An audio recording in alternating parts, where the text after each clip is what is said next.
జరిగినా సరే యాక్సిడెంట్ అయితే మనిషిని ఇంట్లో పెట్టుకుని ఎవరికి ఫోన్ చేయాలని చెప్పలేదు. అంటే భర్త విషయంలో ఇంత నిర్లక్ష్యం చేసినట్టు నన్ను వెళ్ళి చదువుతారు కదా, అందుకు కుదరదు, మీరు ఎందుకు కొట్టి పెట్టారు చెప్పానంటే అప్పుడు మా వారంగా అందరూ వచ్చినప్పుడు అయ్యో పాపం అని జాలి చూపిస్తారు. ఎందుకు మా అమ్మాయి కాదు, మన ఇల్లంతా ఒక పాజిటివ్ వైబ్రేషన్లో ఉంటే ఈ వైబ్రేషన్ నేను తెల్లారికి లేసిపోతాను, అవసరం లేదు మనకి ఎవరు జాలి వేయరు, వద్దు నేను నా కర్మ రిలీజ్ అయిపోయింది అక్కడ, కాబట్టి ఎవరిని పిలవకుండా చెప్పండి 10 సార్లు చెప్తాను. సరే అయితే కడుపు ధ్యానం చేసుకున్నాను, పట్టు పెట్టేసి బయటకు వచ్చాను. ఆ బ్లడ్ చూసి కొంచెం భయం వేసింది, ఇన్ఫెక్షన్ వస్తుంది, అది ఆగాలి కదా బ్లడ్ కాకపోతే.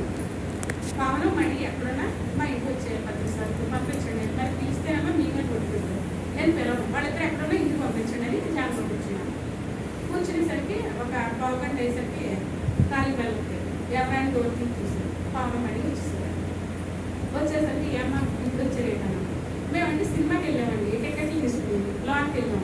వెళ్ళిన తర్వాత మణి అన్నాడు ఏదో సినిమా చూడకపోతే ఏంటి, ఆనంద మేడం ఇంటికి వెళ్ళిపోతే కరెక్ట్గా 7 అవుతుంది, సార్ వచ్చేస్తారు ఇంటికి, వేడి టిఫిన్ పెట్టుకుని వెళ్ళిపోతారా టిఫిన్ తింటారు అక్కడికి, ఈ సినిమా చూసేదాన్ని టికెట్లు ఒక అబ్బాయికి అమ్మేసుకుని వచ్చేసాము అన్నారు.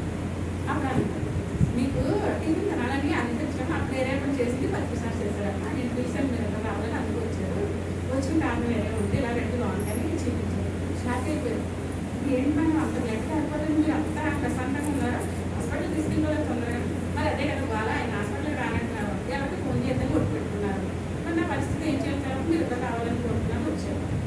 సరే మీకు కొట్టు పెట్టారు, మాకు కొట్టు పెట్టలేదు కదా, నేను డాక్టర్ని ఇంటికి తీసుకొచ్చేస్తాను, ఆ పిల్లలు ఇద్దరు వెళ్ళి డాక్టర్ గారిని ఇంటికి తీసుకొచ్చేస్తాను.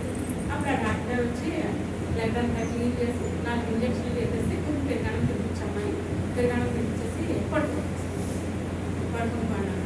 బతుకు ఇంజక్షన్ చేసి పడుకుంటాం. అప్పుడు ఈ డాక్టర్ గారికి వచ్చిన పిల్లలకి పక్కింటి ఆవిడ వ్రతం చేసుకుంటున్నామని ఒక వేసిన పులిహారని ఊళ్ళు తెచ్చిచ్చింది ఆవిడ. ముగ్గురికి పులిహార ఊళ్ళు పెట్టి తెచ్చి తినండి బాబా ఇస్తే ఆ డాక్టర్ గారు ఎలా చూసి ఇది గుడ్డ రాజు పంట అమ్మ అన్నాడు. ఏమని మీకు అక్కడ ఒకటి వచ్చిందని, నీకు మనసు ఉందా, మనసు లేదండి అన్న, నేను మనసు లేకపోతున్నాను, జ్ఞానంలో వచ్చిన మనసు తీసుకెళ్తానండి, ఏదో ఉండదని అనుకున్నాను. భర్త రక్తమోడిలో పడుకుంటే కళ్ళంటే నీళ్ళు చుక్క రావట్లేదు, తొడకట్లేదు, వెనకట్లేదు, పైగా పులిహారి భూములు పెట్టి తినమంట వాళ్ళు మాకు భోజనాలు పెట్టి అన్నాడు.